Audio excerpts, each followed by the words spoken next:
mga kasabong. Ako po si Sandy Sagundo ng Bacolod Eagle Game Farm.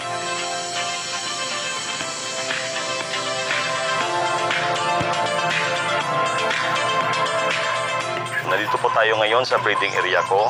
At saka yung range area ko at saka yung hoarding area ko ay sa Sitio Tambara, Talisay City.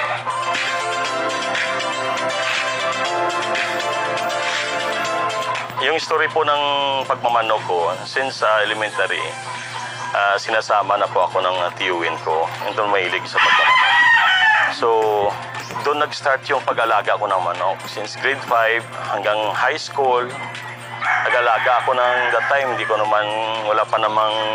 alam kung ano yung binibreed ko, kung Texas ba o native. Basta may manok lang ako. So, hanggang nag-college ako, nag-alaga ako ng manok. Yung pagmamanok ko na yun, sometimes pag kulang ako sa tuition, yung manok ko na yun, binibinta ko, pinadagdag ko sa tuition ko hanggat nakatapos ako sa pag-aaral. Then hanggat sumakay ako sa barko, then nung nag-settle down ako, doon ako nag-start, nag-focus at sineryoso ko na yung pag-breeding ko. Nung nagseryoso ako mag-breeding, meron akong kaibigan na from Texas. Meron siyang farm sa Murcia. So, nung nag-meet kami, pumunta ako sa farm niya, niyaya niya ako. Meron siyang mga sweater, pinakilala niya, introduce niya yung mga manok niya. Sweater, Albany, Kelso, tapos yellow-legged hats. So, yung mga manok na yun ang pinag-umpisahan ko sa pag-breeding. So, para yung mga iniiwan niya manok sa akin, nilaban ko. So, nagpapanalo. Then doon ako nag-start na talaga. Kasi yung pag-breeding hindi naman talaga hindi naman ito karira. So kailangan alamin muna natin yung bloodline natin.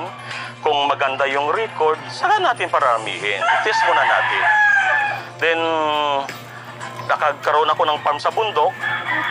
Dahan-dahan lang. Magkaroon akong 1 hektarya, tirintahan ko. Nung nakita ko na maraming nang bumipili, nagdagdag ulit ako. So, hanggat na lumipat ako kay Lancy de la Torre, at saka doon ko na-meet si Maestro. Ngayon, nagpapasalamat ako dahil marami po si Lancy de la Torre na tinuro sa akin. Hanggat ito na ako ngayon. So, malaking bagay po na marami akong mentor at saka siguro maswerte lang ko dahil right person yung napuntahan ko. So, madali po yung sabihin na natin sa pagmamanok kasi parang mas lang ito parang sugal din Hindi natin alam kung mag-success yung pagmamanok natin o hindi. So, I advise sa mga nabaguhan na kung mag-breeding kayo, pumunta kayo sa mga totoong yung nagbe-breed talaga na manok. No? Yun ang mapapayo ko sa mga legit na mga breeder. Doon kayo, start right. Yun po ang sinasabi ko palagi.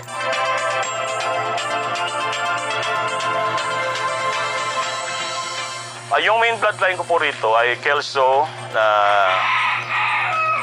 nakuha ko kay Rat Graves, yung Iber Kelso. At saka ang dami pong panalo.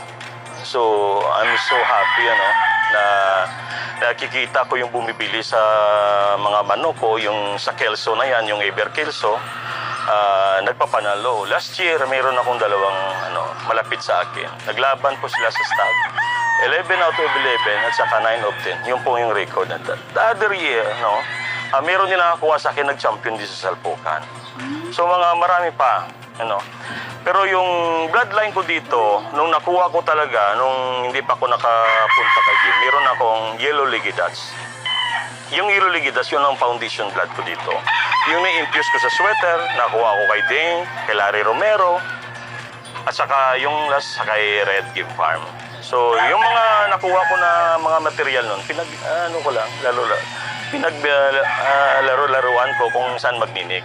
Sometimes kasi kahit sabihin natin imported yung manok mo, hindi mo masabi na yun na yun. So, kailangan mo talagang subukan. Minsan,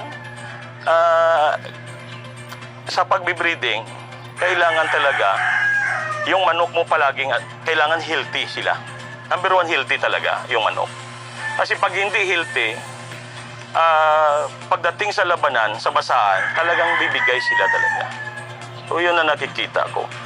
na kailangan talaga yung manok mo healthy. Usapang healthy po, ano, mayroon po tayong mga kaibigan na Batulcag. So, yung produkto po nila, yun ang ginagamit natin. Sa breeding, yung ginagamit ko po ay Egg 1000. Tapos sa sisiw naman, yung ginagamit ko, Vitamin Pro. Tapos mayroon po tayong mga sa produkto na ginagamit ko, Premoxil, Doximol, Sulfa QR. Yun po yung mga ginagamit ko sa mula sisiw, mula breeding, sisiw, ranging hanggang sa pag-harvest po, hanggang sa pagtali po. Yun po ang ginagamit ko. So nagpapasalamat po ako sa Batulcag, sa mga kaibigan natin na mga doktor na tumutulong, sumusuporta sa mga ahinti ng Batulcag na palaging nandoon. Tuwing kailangan mo sila, nandoon sila palagi. So nagpapasalamat po ako sa kanila. Ako po si Sandy Sagundo ng Bacolod City.